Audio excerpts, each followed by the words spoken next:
بسم الله الرحمن الرحيم لا حول ولا قوة إلا بالله العلي العظيم الحمد لله رب العالمين وصلى الله على سيدنا ونبينا أبي القاسم المصطفى محمد وعلى آله الطيبين الطاهرين لا سيما بقية الله في الأرضين. In the name of Allah, the Compassionate, the Merciful.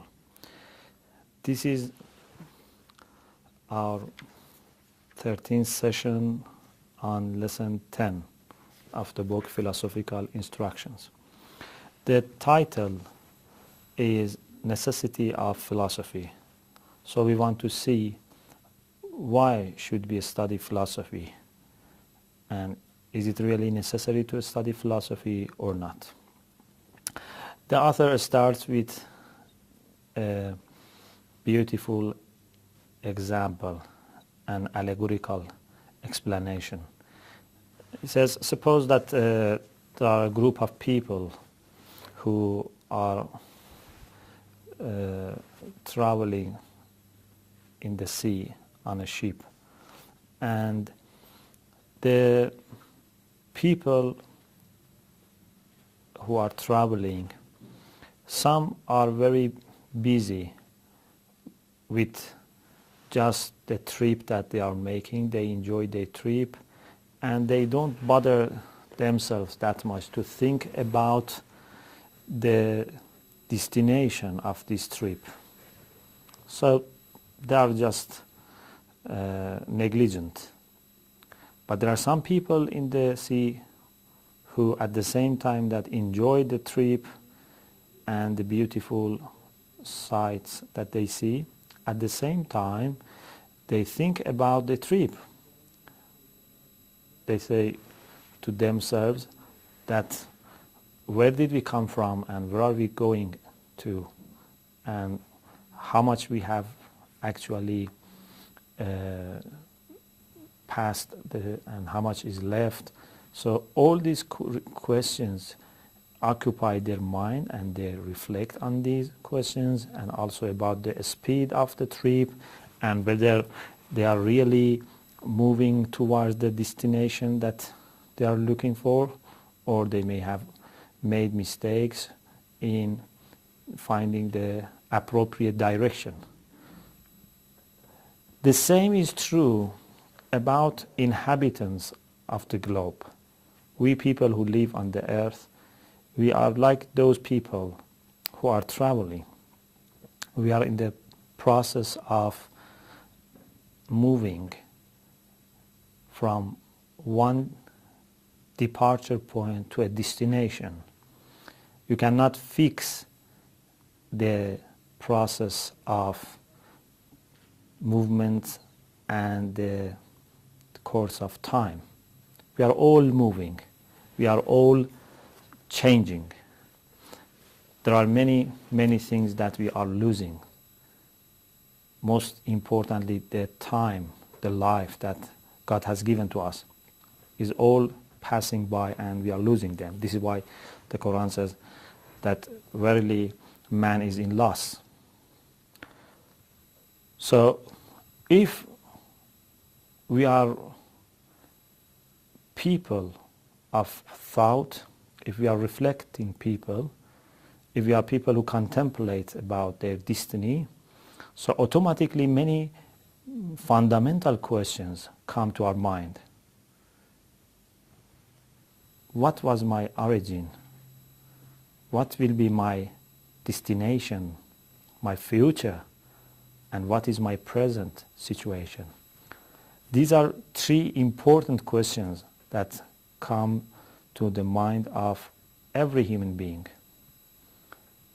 My origin, my future, and my present state between these two. There's a beautiful hadith from Imam Ali which says, رَحِمَ اللَّهُ امْرَأً عَرَفَ مِنْ عَيْنٍ وَفِي عَيْنٍ وَإِلَىٰ عَيْنٍ. May God's mercy be upon the one who knows where did he come from and where is he moving towards, and the direction that he has taken. Ela Ain means the future that he's moving towards the destination. وَفِي عَيْن, and where is he now? So Allah's mercy may be upon the one who knows the answers to these three questions. Where did he come from? He knows his origins. He knows the future, the destination. Where is he moving toward? And the present situation. This is why in the Quran you see that the Islamic worldview is built upon these three important points about a proper knowledge of God as our originator. Inna lillah. We are all from God. We are all created by God. We should know this point about our creation. This is as our departure point. And we are all moving towards God, believers or disbelievers. All human beings are moving toward God. Ya ayyuhan nas innaka kadihun ila rabbika kadhan famulaghi. O people, you are all striving towards your Lord so that you meet him. This is also our destination. So we believe in the resurrection. We believe in the day of judgment. And we all will be presented to God the Almighty to judge about our actions. And then the present situation, the world in which we live, the life that we have, the opportunities that we have, the chance to choose between the good and the bad, between the right and the wrong, the guidance that we have through the teachings of the prophets and through the teachings of our intellect. So these are the things that every human being has in mind. And without finding proper answers for these questions, we will not feel any happy life. We will never feel happy. We will not have confidence and peace and rest.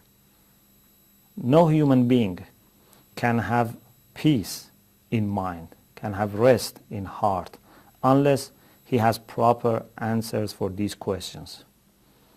We may try to forget these questions. We may try to overlook these questions for a while, but they will definitely come, and there is no way to bypass them.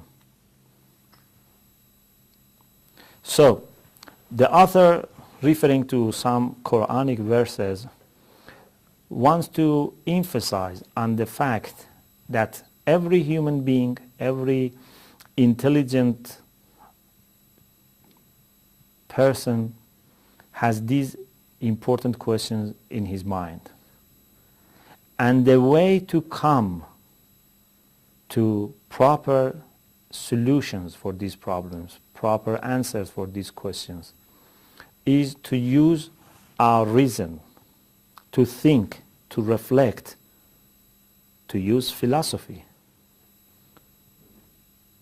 Even if we want to learn from religious sources, from religious scriptures, to be benefited by the revelation, we still need some amount of philosophy.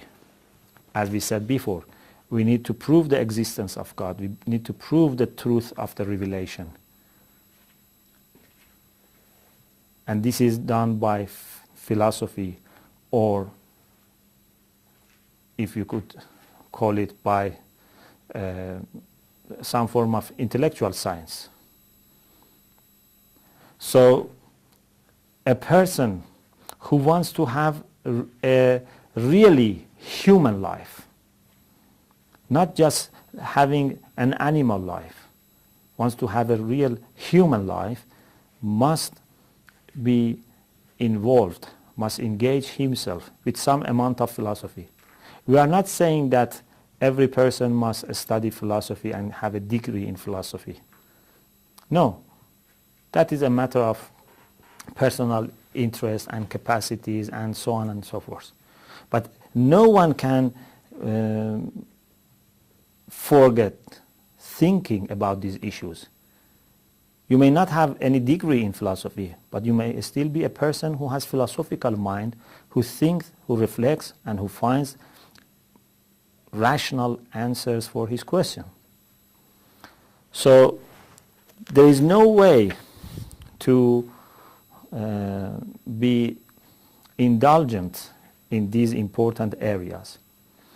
Unfortunately, throughout the history, we see that the thirst for the truth have sometimes been misused by some people who themselves have not had the chance to find the truth and the reality. So they have expanded and extended their own wrong ideas to other people, to the masses. So in Arabic we say ضَلُّوا وَأَضَلُّوا. They went astray and they let other people and made other people also go astray. They were misled and they made other people also misled. This is something that we frequently find in the history of mankind. We also find cases in which sometimes people of goodwill may have thought that they are right, and because they were not endowed with divine guidance, they wanted to guide people, but they couldn't, and they misled them. There was no bad intention, but the result was the same. We can only rely on those people who are provided with the support and guidance of God the Almighty. Allah subhanahu wa ta'ala has given us two forms of proofs and guides. The external ones, which are prophets, which are immune, which are infallible, which are protected by God, and our reason. So there have been many schools of thought, many isms that they have come and gone, but the only result was the loss of many golden opportunities for human beings. This ism may have occupied the mind of masses for many decades, then afterwards it proved to be false. Then another ism. So many golden opportunities have been lost, unfortunately. So what is the way? What is the proper way to find proper answers for our questions, to have proper meaning for our life, to live a human life in its full sense? And we mean by human life a life which is exclusive to human beings, a life which is not shared by animals. If we have a sort of life which is shared by animals, so this is not what we are created for. We are created for the exclusive aspects of our nature. This is a very important discussion. And inshallah we will have also some related discussions in philosophy, but it is also discussed in self-knowledge, that every human being is created by God the Almighty because of the exclusive characters of human beings. Otherwise, God could have created animals. God could have created cows or sheep or elephants instead of human beings. Why we are created as human beings? We are created as human beings for the difference that exists between us and other animals. And that is to be able to think, to reflect, to conclude, to find ways to get close to God, get nearer to God by our own free will. So, philosophy is very important in offering and presenting and introducing to us such a worldview in which we can have proper answers for our underlying and fundamental questions. You may say that there are other alternatives. Instead of using philosophical worldview, we may use scientific worldview, as Marxists claim. Or we may use religious or mystical worldview. The author says, first of all, we should know that scientific worldview is not something acceptable, because these questions are not scientific questions. And this is a fallacy to use the term science for philosophical inquiries, just because science is a term which is pleasant to the people of the modern age. And we said that Marxism is not a scientific school, if you remember in the past. We had this discussion. And what about religious and mystical worldviews? The author says there is nothing wrong in religious worldview or mystical worldview. We can have proper and acceptable religious worldviews or mystical worldviews. But there are many claims, there are many religious ideas, there are many people who have had some mystical experiences, but they guide us and direct us towards different destinations. How can we make a clear distinction between false religions, false prophets, and true ones? Between genuine mystical visions and insights and illusions? It is through philosophy. How can we prove the existence of God so that we can be benefited by religious worldviews? It is by philosophical sciences, by intellectual sciences. So we need philosophy. So philosophy is very necessary in finding answers for our fundamental questions and in giving us secrets of human life. Then there are some questions. First question is about the possibility of having alternative worldviews. And as we said, there is no way to omit, to delete philosophy and intellectual sciences completely. Yes, you can come some way with philosophers, and then having proved the religion, you can go forward with the religious guidance. But all religions presuppose, all divine religions presuppose some rational efforts. Especially in Islam, there have been very great emphasis put on thinking, reflecting, contemplation, and those who do not reflect on the signs of God are very severely blamed. The second question is, it's true that we need to find answers for our questions, but the person who has this question in mind says that, but we don't have that much hope for finding answers. We see that for centuries many people have come and discussed about philosophical issues, many books have been written, many commentaries, but not any single problem in philosophy has been accepted by all philosophers. Still you have controversies.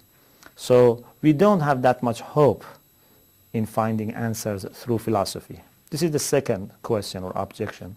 The author says, although there are controversies, although there are differences of ideas, but this does not mean that there is no hope. We have great hope, and you see that we have actually learned many things through philosophy. The situation of a person like Ibn Sina or Mullah Sadra or other great philosophers in understanding Islam, in understanding the Quran, in understanding the real meaning of human life is not like those who do not know philosophy. They have benefited a lot. So we have hope. And controversies exist in other areas of studies. In many, many sciences you have these controversies. But this does not mean that we should just keep indifferent. Secondly, Whenever there is a very important and very crucial ideal, a sacred ideal, a holy ideal, even if the probability of reaching that ideal is not that much high, still you have to work. In other words, to decide whether we should pursue some ideal, we should not just think about the amount of probability. We must also take into account the significance of the probable. If, for example, people tell me that if you go, for example, to another city and, for example, make 40 kilometers journey, you will earn, for example, $10. And that is for sure, 100%. I know that I will gain one prize of $10 for 40 kilometers. I will never go. Although there is high probability, even there is certainty, 100%, I don't go. Why? Because the thing which is probable, like for example 99% or even certain, is not that much important for me. But if I am ill, or someone who is dear to me is ill, and they tell me that if you go to a long distance, 1,000 kilometers away, there is a doctor who 50% will cure you. You will go.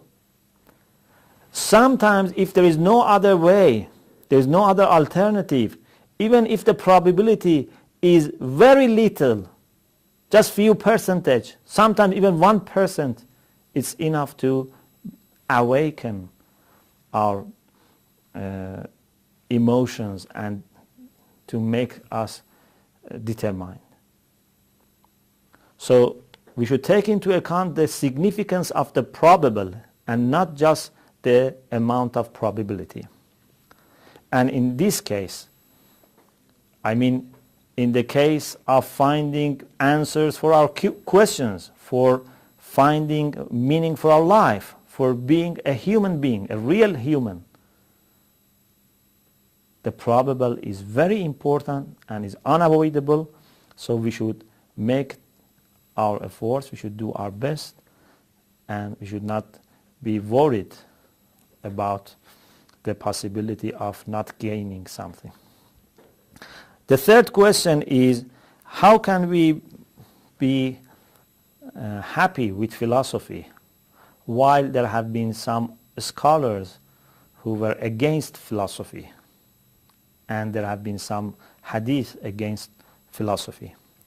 The author says those who have been against philosophy are not all the same. Some people may be against philosophy because of their own personal interest and the like. But we accept that there have been people of good intention, people of faith who were against philosophy, among theologians, among jurists, among narrationists. In Islam, we had people who were against philosophy. The same is true about other religions. But this does not mean that philosophy is false, is invalid. Because if you want to see if whether something is valid or not, you should study it itself. The view of the people does not change the reality. If all people praise something, it doesn't mean that must be valid, that must be okay. And if all people blame, that is not a proof for the wrongness of that. There have been some people who were against philosophy, and there have been many people who were in favor of philosophy. And those who were against philosophy mostly were against the philosophical ideas of their age, because the philosophers of that age had some ideas which were not pleasing those people, so they were against them. So in a sense, they were not against philosophy, they were against those philosophers. And this is why, to refute those philosophers, they themselves had to involve themselves in philosophy. So you see that, for example, sometimes these theologians present philosophical ideas to refute the ideas of philosophers. Indeed, you cannot refute philosophy except by philosophy. So you are practically endorsing philosophy. And we don't have any hadith, any tradition against philosophy as such. Indeed, there are many recommendations about the intellectual sciences. Yes, there may be some hadith about the necessity of putting some limit in intellectual studies for some groups of people who have not that much capacity. Some people were asked not to get involved in, for example, theology or in theological discussions about God and the essence of God and so on. But at the same time, we see that many people were recommended to do that, and great theologians were brought up and trained in the Islamic world. And the household of the Prophet Muhammad ﷺ were training also some theologians. The fourth objection or question is, if, as you say, intellectual arguments are used, philosophical arguments are used in the Quran and in the Sunnah, so why do we need philosophy? You say that philosophy is already presented in the Quran and Sunnah, so why should we study philosophy? The author says that although philosophical ideas are presented in the Quran and Sunnah, but this does not change their realities. If there is a philosophical argument in the Quran, it's a philosophical argument. And the philosophical argument can be studied philosophically. For example, the Quran says about those who disbelieve in God. The Quran says, have they been created out of nothing, or they are themselves creators? خُلِقُوا مِنْ غَيْرِ شَيْءٍ أَمْ هُمُ الْخَالِقُونَ. خُلِقُوا مِنْ غَيْرِ شَيْءٍ is a question. Are they created out of nothing? أَمْ هُمُ الْخَالِقُونَ, or they are created, but they themselves have created themselves. None of these two possibilities work. None of them works. We cannot be created out of nothing without any creator. Yes, God can create the world out of nothing, but God is there. But to say that there is nothing to create us, or to say that we are creating ourselves, is not possible. This is a very important and very sound and valid philosophical argument, and even if it is explained in the Quran, it doesn't change the nature of this. This is a philosophical argument, and this shows that philosophy is accepted. So if you want to argue for the existence of God and to convince someone who does not believe in God, you must use this philosophical argument.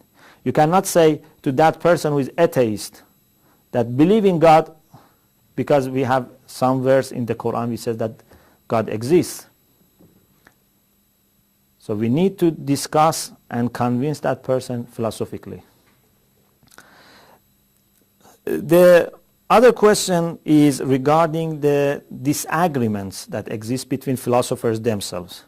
So some people may say because philosophers themselves disagree with each other, so we have no confidence in what they say. And the author says that, as we said before about controversies in general, this is something that does not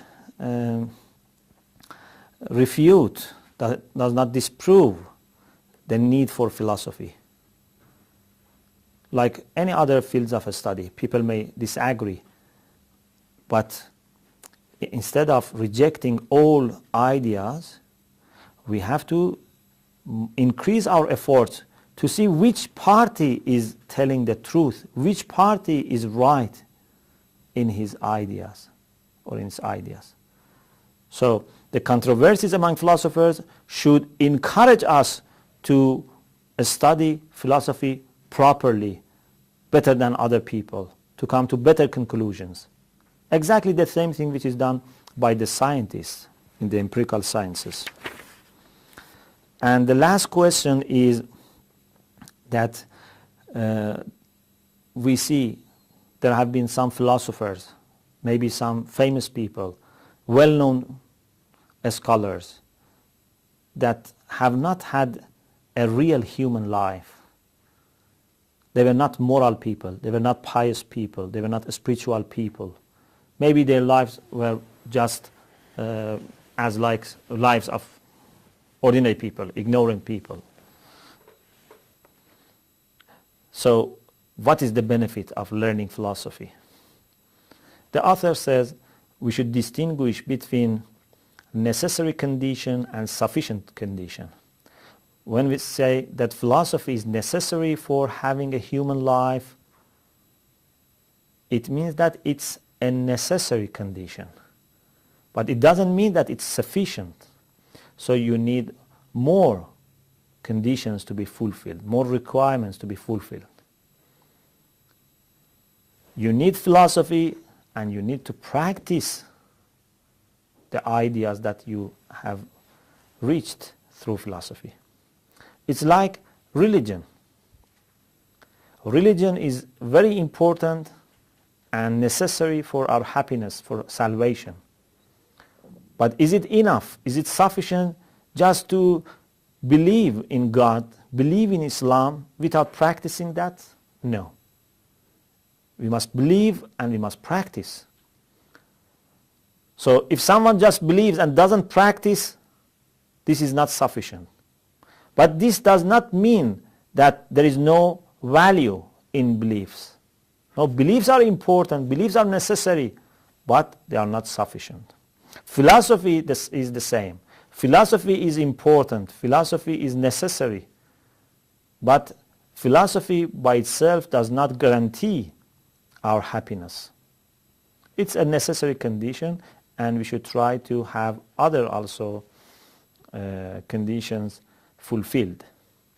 So in the end of this lesson, which is indeed end of the first part of the book, because these 10 lessons were related and linked to each other, we can have some idea about the need and the necessity that we think exists in relation to philosophy. Philosophy is necessary for us. It's not something just to occupy our time.